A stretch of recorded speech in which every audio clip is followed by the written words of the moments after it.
So I'm walking around Unity, just minding my own business, and look who I run into. Oh my God, Tammy Muirhead from Hollywood Paranormal. You remember her from our Haunted Elks Lodge video where the ghost really liked you. And they were growling at me.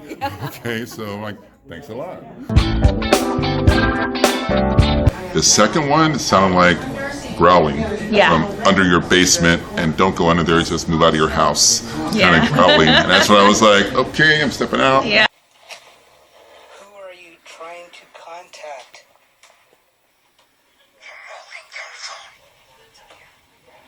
What's going on with Hollywood Paranormal? What's anything coming up soon? Yeah, sure. So we're just doing more investigations and more interviews, and we did an investigation at the Los Angeles Police Museum not too long ago. Very cool. active, very crazy stuff. I know Dark Zone just covered it as well with Susan Slaughter and other amazing investigators, Brandon Alvis. And now I'm also doing projects with My Paranormal Network. Boom! Right over here, we're here at Unity in Las Vegas, and then I ran into this dapper gentleman. And we are about to introduce to you guys something really amazing and astonishing. Yeah, this is like the largest, possibly haunted, no, I'd say definitely haunted, but largest object I've ever seen. It's going to be coming up next when I interview these nice people with My Paranormal TV. So stay tuned. Just had to say hi and hugs to Tammy. Oh, stay tuned. Okay, so this is probably the largest haunted object. I'm going to definitely say haunted, considering where it's from. This is the hotel sign from the Hotel Cecil. Now, tell us a little bit about, of course, we both live in LA, so I know about the Hotel Cecil, but for anyone who may not be familiar with it, we can tell them a little bit about it. Yeah, so as you guys know, with the Elisa Lam case, many years ago, Elisa Lam was the young college student that was found dead, floating in the water cistern of the Hotel Cecil, and it put Hotel Cecil on a bigger map. Now, there's been other cases and other murders and other homicides that have been linked to this hotel. It is a rumor that the Black Dahlia was a part of this hotel, but it's been confirmed by other historians that this was not the place where she was last seen. The Biltmore, actually, it was the Biltmore Hotel, which is not that far from the Hotel Cecil. Now, right in front of us is the sign that says hotel. It was a part of the Cecil Hotel during its time when it was called the Stay on Main, from the time period of 2011 to 2017. And this is one of the 4 that have been actually auctioned or sold to other buyers who are really interested in having this piece of unusual dark history. I'm not one of those buyers. No. So 2 have been sent to another private buyer, I think upstate, and then another one to Arkansas, and then this one will actually be residing here in Las Vegas at Zach Bagans' Haunted Museum. Oh, really? So Zach will be taking over the sign, and it is your last chance here in Unity to be this close to history. This is just because when I walked in and I saw it, I'm like, no way. They're like, yeah. And as I was telling someone, if you are into the paranormal, if you research the paranormal, and if you live in LA, the first thing people ask you is, oh, do you know about that haunted hotel, the Hotel Seymour? I'm like, you mean Cecil? I'm like, yes. Is it true? Like, yeah, I know I haven't been there. Like 9 times out of 10, people ask about that. So this is really a piece of LA history. You know, Absolutely. It's infamous. You know, just everything about it. And I mean, the Black Dahlia. I think there is a good chance she may have been at that hotel personally, because I'm actually working on a video that kind of revolves a little bit about that case. And she went to frequented several bars and hotels in the LA area. So I would not be surprised at all if she had something about that hotel drew her there. Sure, I mean, it's possible, definitely possible, yes. So this is the last time it's going to be in public before it goes to Zach Bagans. Yes, this is the last time we'll see it in public, and then you'll actually get to see it in his museum. And today it's here at the courtesy of My Paranormal Network. Yes, My Paranormal Network, which is a paranormal production company that actually hosts a lot of podcasts and other shows, one involving Patti Negri and Bridget Moore of Ghost Magnet as well.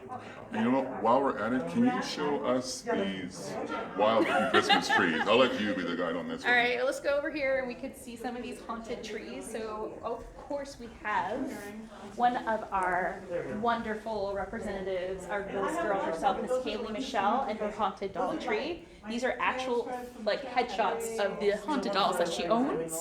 And we decided to do a haunted tree. Of course, our star on the top is the famous Robert the Doll that was brought to us by David Sloan. It's not the actual doll, but it is one from the gift shop. Yeah, I wouldn't be standing this close to it if it was the actual doll. I can tell you that David right would now. have to be like next to the street at all times. Yeah, the ones from the actual gift shop, I saw it on TV. They come in a little rocking chair. Yeah. That in itself is creepy. That doll is very creepy. Then next we have Bridget's cute little haunted tree with skulls and bats. If Bridget was described as a Christmas tree, it would look like this, pink You know what? You're right. with creepy ornaments. But this is her, aesthetic. This is her tree, and it definitely has. It fits her. Yeah, it does. That It's is pink totally her. and creepy. Pink and creepy. That should be her new podcast. Pink and Pink and creepy. creepy. I like it. And of course, next to us is Patti Negri's tarot card, which has been popping up, of course. And she has pulled these cards herself, and we decorated it. There we go. Feel free to post a tag, and I'm. And then we have the beautiful Hollywood witch vampire and everything. Thank you, Hollywood. Thank you, beautiful. Hi, what are you guys doing? I'm here. I'm 3 places at once so far all day, and I'm doing pretty good at it. Sort of. And we actually met briefly at the Michigan Paracon. Yes, we did. We were talking in the stadium before you went on stage next. That is, you were such a nice lady, and I actually have questions for you. Okay. That, I'll ask off camera. It's kind of like of a personal nature. That, Are you sure? Yeah, you're the. Yeah, it'll seem a little too. Okay. That's what they want. Yeah, I had something happen when I went to the convention in Boulder City Paracon. Okay. And something unusual happened. I knew I needed to talk to either you or Tim Shaw. Okay. And I'm here. Yeah, no, they're both there. I'll talk to both of And I them. was at Boulder City, I know Boulder City, we're all there. Exactly. Yeah, so I don't know. See, you want the scoop, but he won't give it to you. It's a secret. Okay, all right. Okay. This is not going to be. This is not Don't just, tell anybody. This is not- yeah, this- private, secret. Yeah, it's just I didn't want to come off like showing. Okay. So here's my question, and it was in that video that I filmed from that. There was a young group of ghost hunters there, and they were Navajo ghost hunters. Yes. And I was talking to them, and as I walked up to their stand, they had a REM pod there, and I was like, not even 2 feet from it. We weren't even talking about it, and I was talking to them. All of a sudden, it started going off when I was there, and they looked at it. They're like, "Dude, none of us are using that. It's you setting it off." And when he came by, we were talking. No one was nearby the REM pod, and all of a sudden, Just starts going off. it starts going off. And we're like, "Hey, brother, you got something with you for sure." I'm like, "Thanks, guys." Yeah. Do you? Would you say I had something? Well, you have a really good energy. You have a strong energy, and you're very intuitive yourself. You know that, right? Yeah, Trust I guess, it. Okay. yeah. And so again, spirits wandering by are going to go, not attached to you in any kind of a negative way, but go, oh, here's somebody we can hang with because they're going to sense me a little bit, or if you so do. So some of us do attract spirits, and I think you're one of those. So I don't think it's anything bad, like you have a spirit attached or anything negative. You would know that. That was a You would concern. feel that. That you would be like, I gotta, whatever that is, it would be like Okay. dragging something. But I think, again, if anybody in our world, we live in the paranormal world, we live in the magical world.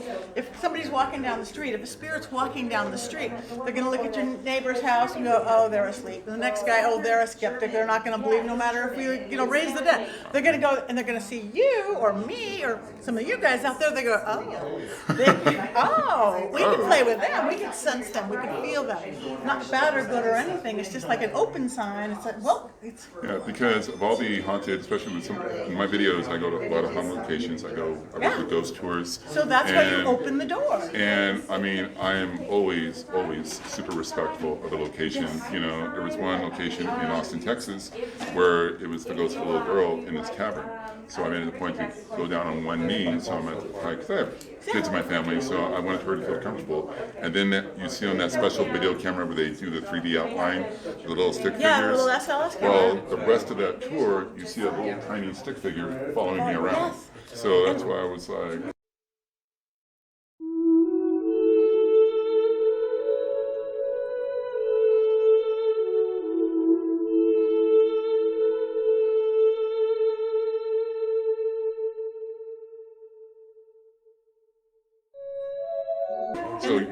it doesn't necessarily have to mean if there's something attached. No, no, Okay. I don't mean attached like in negative. They hang with you. I have a spirit that lives in my house. It's good. It's not bad. Okay. Again, if it's bad, you would know it. It's the energy of. If it's bad, you tell it to go away. This is our realm of existence. They really do have to play by our rules.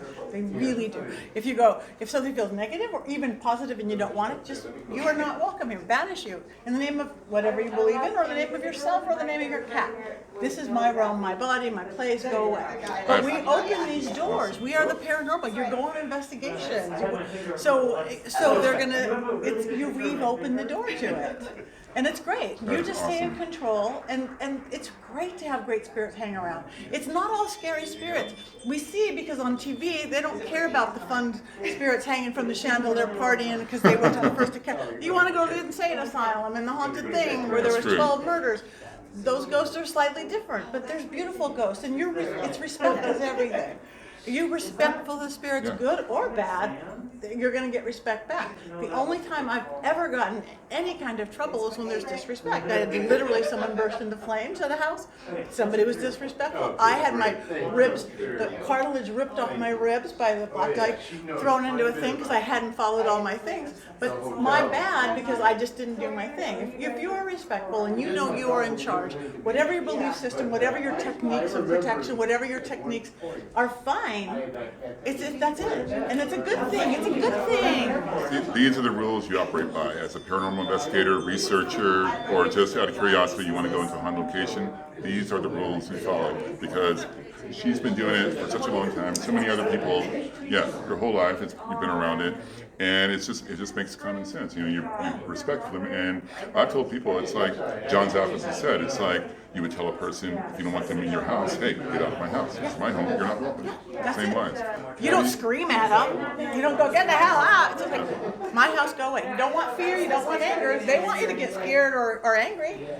You have, I feel like literally Doesn't that a feel relief. good? I mean, Yes. the little girl hung around you. That's nothing bad. Yeah, It's like- and I'm thinking. And again, that big, the Native American, the Indian, oh my God, that was beautiful. I'm Chickasaw on my mom's side, so it's So, like I'm so of open course to that would be beautiful, and positive spirits are going to set off REM pods. SLS is going to show positive spirits just as like negative. We're just so aligned to that negative. Miss Negri, thank you so much. The tree is awesome. That's my tarot tree. That's her tarot tree, and as a tarot reader myself, I'm totally in tune with this as well. So thank you so much. You're welcome. Check out myparanormal.net. That's who did this. I have a podcast there, my Witching Hour podcast. I have a new one called Patti Negri. It's on the journal. Bridget Marcourt has hers. Tammy, Perry World. I will provide links in the All video that, description all yay. below. You can follow all of them at their links. Thank you again so much. You were Thank so you. awesome. Oh, Thank you you. are- Oh, can I give you a hug? See, of course. See, aren't you glad you did that out loud? So I am so You heard it glad. here first, but it's a secret. Don't tell anybody. Yes, yes. So all 1,700 of you watching right now, don't tell anybody. Our secret. Thank you so much.